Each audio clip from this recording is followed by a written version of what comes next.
You guys want to know how to catch big fish like this on the shaky head? Stay tuned in this episode of In Depth. Alrighty, you guys, so you're probably wondering what is the backstory on that fish catch. I didn't get it on camera, and no, that is not the same fish that I caught on the swim bait and the snake. That is not the same fish. That is actually a different fish that we just put in about maybe 2 weeks ago, I think it was. That is a different fish, though. I'm not just catching the same fish over and over. That was a different fish, I promise.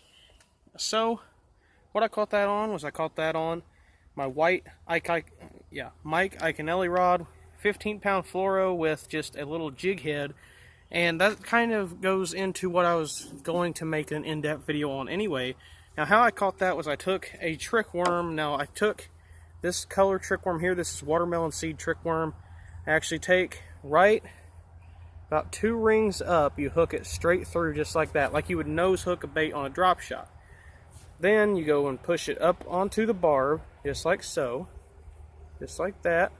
Then, it came back through, but then you push your hook straight through, and then just like that. That's how I had the worm rigged.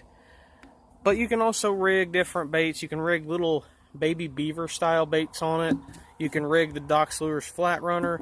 You can also rig the Dox Lures little mud bug on it as well. So let me go ahead and throw this on my hat cam. Sorry about that, sun. It is quite bright today.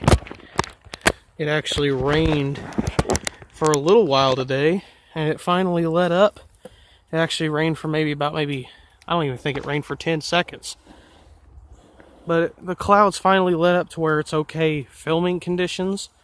So, I decided to come out here and do this. So, basically what I was doing, now this is not where I caught the fish, but this is where I released it. I'm not going to try to catch it again. I just kind of figured I'd walk down here and throw this worm a little bit.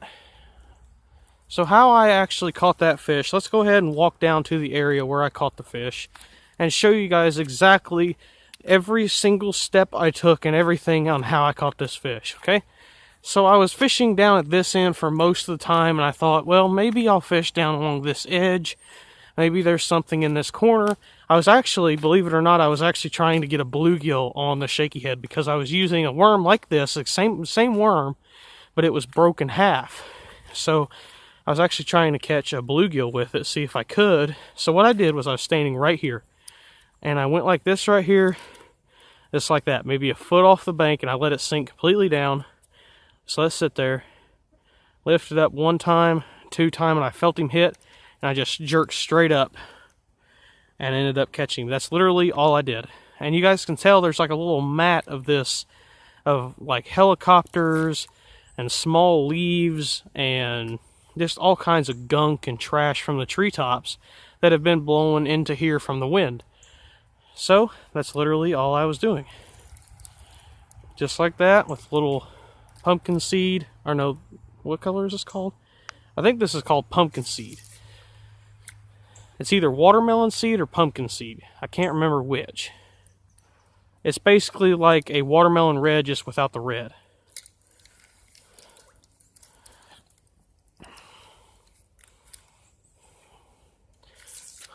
And I love fishing a shaky head this time of year. I'm actually getting ready to do a video here pretty soon talking about some of the best rigs and lures for this time of year. And the shaky head is going to be one of them, just because I've had the most luck during the early and mid-summer time on a shaky head, fishing it right up next to the bank sometimes, and I've caught a bunch of fish. One day, I think it was actually, yeah, it was the very first day I ever decided to try the shaky head. I've heard so much about it. I've heard how they catch fish all day long. And I decided, you know what, I'm going to go ahead and try it. I was actually using a jig head just like this, but it was a black painted with a white eye. And I was using pumpkin colored trick worms, and I was casting it literally about a foot from the bank and letting it sit there. And I would just slowly do like this right here. I just go, just slow, tiny little twitches. And I would just sit there, and I wouldn't even like feel the bites. I would just sit there and look at my line. I'd watch my line, and suddenly that line would just start moving out to the deep. And what I would think they were doing, now that I look back on it, because at that time I wasn't really that, you know, knowledgeable as I am now. Which, I mean, I'm not the most knowledgeable person ever. I don't think anybody is the most knowledgeable person about bass fishing. I don't think anybody knows everything yet.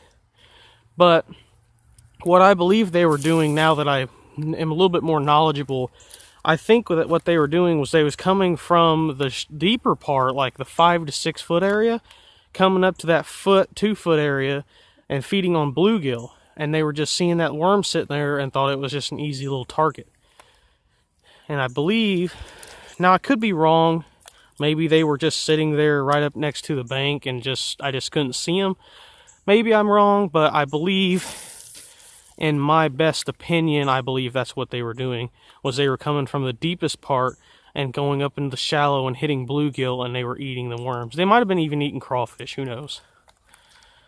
Another thing I really do like to do is, especially in small ponds like this, or like if you're in a back of a creek, you can do this basically both sides of your boat if you're in one. That gum bug flew into my mouth. But anyway, like I was saying, you can do this from a boat as well if you're in like a pocket or something. And basically what you do is you can cast all the way to the other bank and then just slowly bring it right back into the water. Like that right there, you know, you cast it maybe a foot off the bank and just let it sit there. Don't even move it for a long time. You can even move a little bit. You can walk down here a little ways and then just start real slowly twitching it right back. And I've caught so many fish doing that in small ponds, just casting almost all the way across, sometimes even all the way across, just to get close to that other shallow side. And then working all the way back. And don't, like, I'll show you here. So let's say that I cast it all the way across there and I've worked it all the way back to here. Don't instantly, you know, if you got it like 5 feet out in front of you, don't reel up real quick and make another cast. I'm actually getting a bite right now. Oh, I think it was a bluegill. But there you go. Just like I was saying, you know, that could have been a 7-pound bass and who would have known it? You just reeled up and that 7-pound bass was about ready to eat your bait. You know, that's what I mean. Don't think that since you're like 4 feet away from the bank that you need to reel up instantly. Don't ever do that with any bait unless you're throwing a crankbait. You know, you can't really do it that well with a crankbait. But you know, you can't, I mean, do it, keep it all the way up to the bank. I mean, get it to where it's dirt shallow.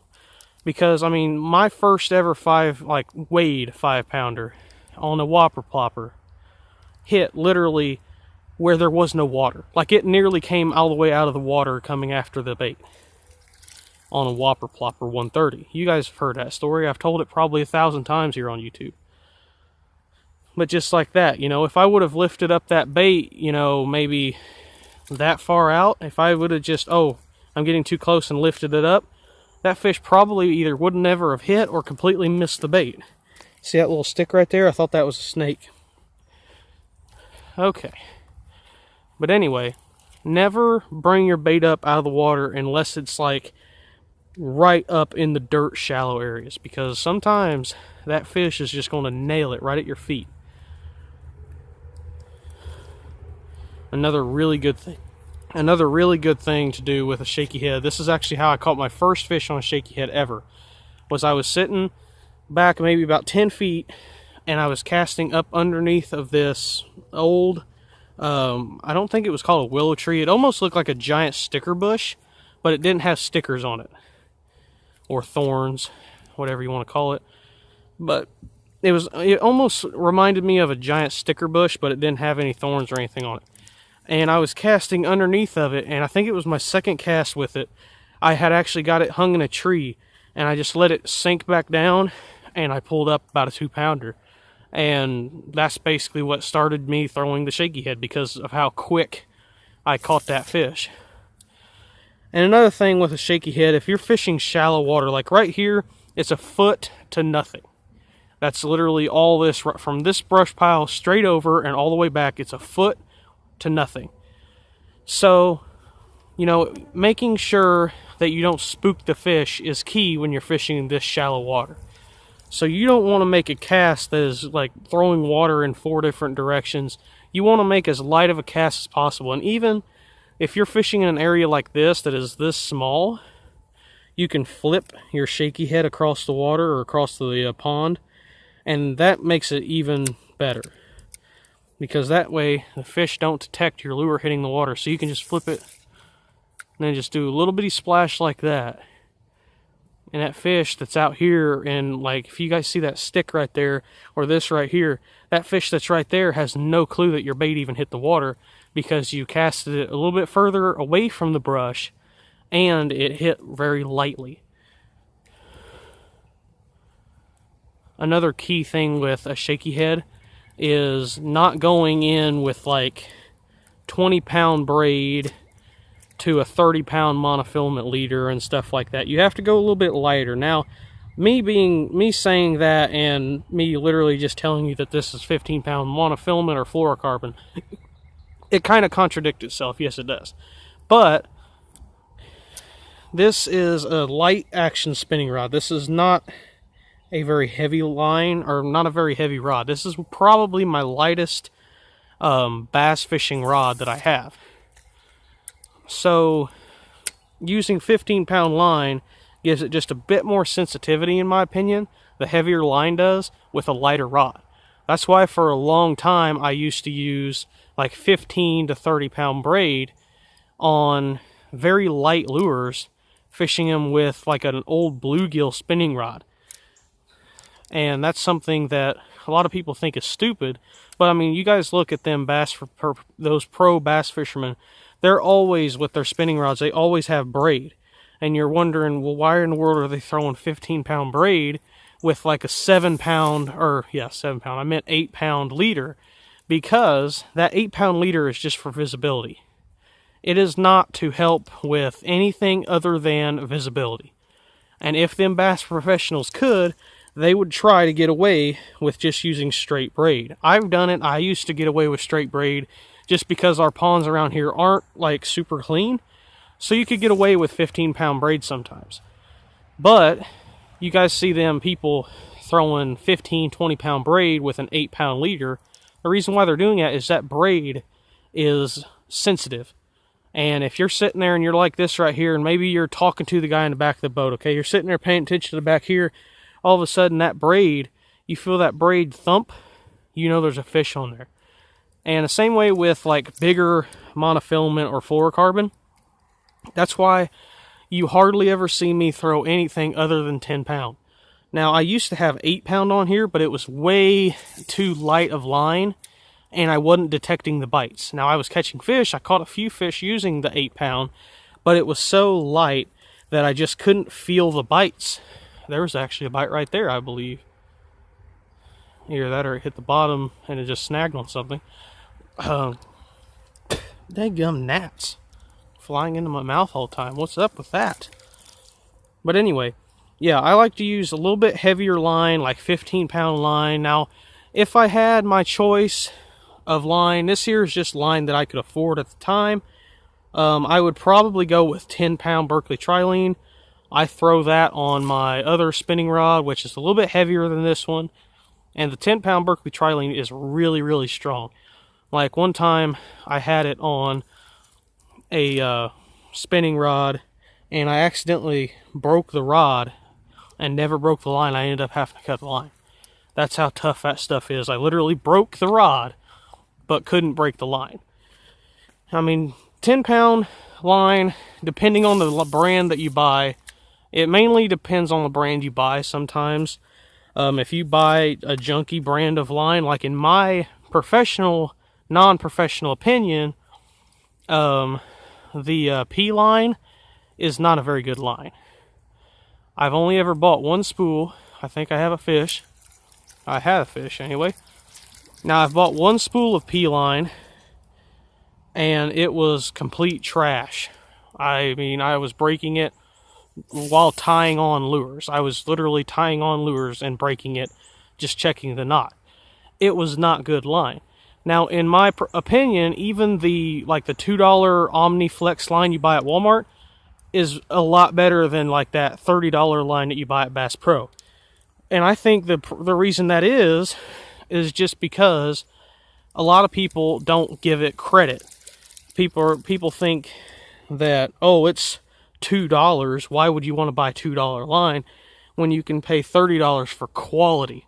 Quality with air quotes, because normally $30 stuff most of the time is not as quality as really cheap stuff. And I've found that out, and you can talk to Big Bait Baker. He's my cousin. He has the Big Bait Baker YouTube channel. He agrees 100% with that. And that's what I use on this rod. Has 15-pound Omniflex.